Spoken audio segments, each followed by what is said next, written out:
So the way that I think about search engine optimization and what it actually means today, it's really about driving high quality, organic, free traffic, and I put free in inverted commas because it still takes time and it takes effort, so it's not really free, but you're not paying per click. You're doing it through creating of content assets, and you're driving this traffic from a group of sites. So previously, when people thought about SEO, they were always thinking about the search engine results page, but I want to expand that slightly, you know, not just thinking about Google. Really, what search engine optimization is it's about optimizing our results in the search engine. Now, whatever search engines there are a whole lot of different search engines. YouTube is a search engine.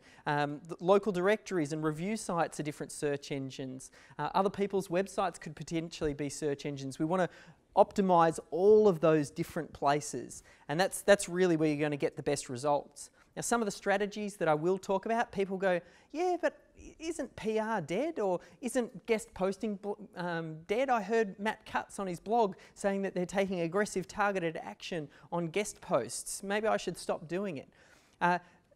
When it's done in a spammy, high-scaled way, that's effectively what they're targeting. That's not to say that if you're getting a good quality link with a useful piece of content on a good quality site, as a guest poster, I'm not going to turn that away.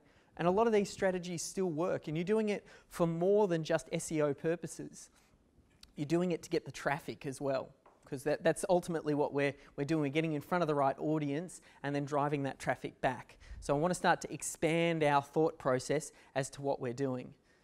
And then the idea of authority content, that thing that I talked about earlier. We're all on the same page on what we're doing. We're creating this high quality content that we can syndicate out over a period of time.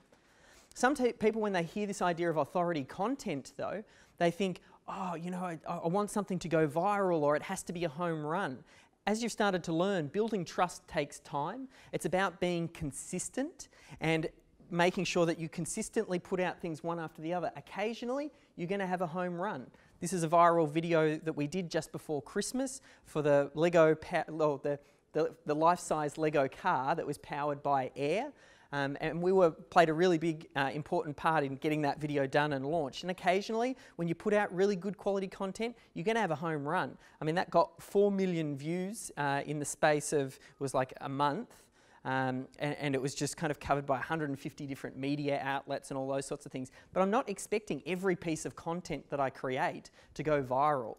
So it's about putting consistent ones out, and then you identify which are the bits that actually go well. You need to put all this content out, and then you kind of spot the hot spots and go, oh, that one's doing really well, that one's doing really well. Oh, let's create an infographic on this topic. Let's create a press release on this topic, because you've put the initial seeds out, and then you spot which bits are starting to grow, and then you continue to water the areas that are in fertile ground, if that analogy still makes sense.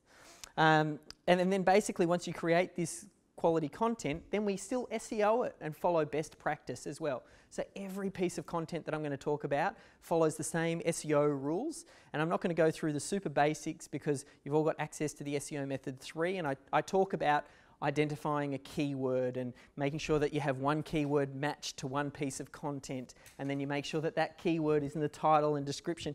And regardless of what piece of content, if it's a YouTube video, if it's a post on your blog, all of that stuff still applies. Where you can, put it in there, but always think in the back of your head, user first. Don't try and just stuff or jam the keyword in there for the sake of it.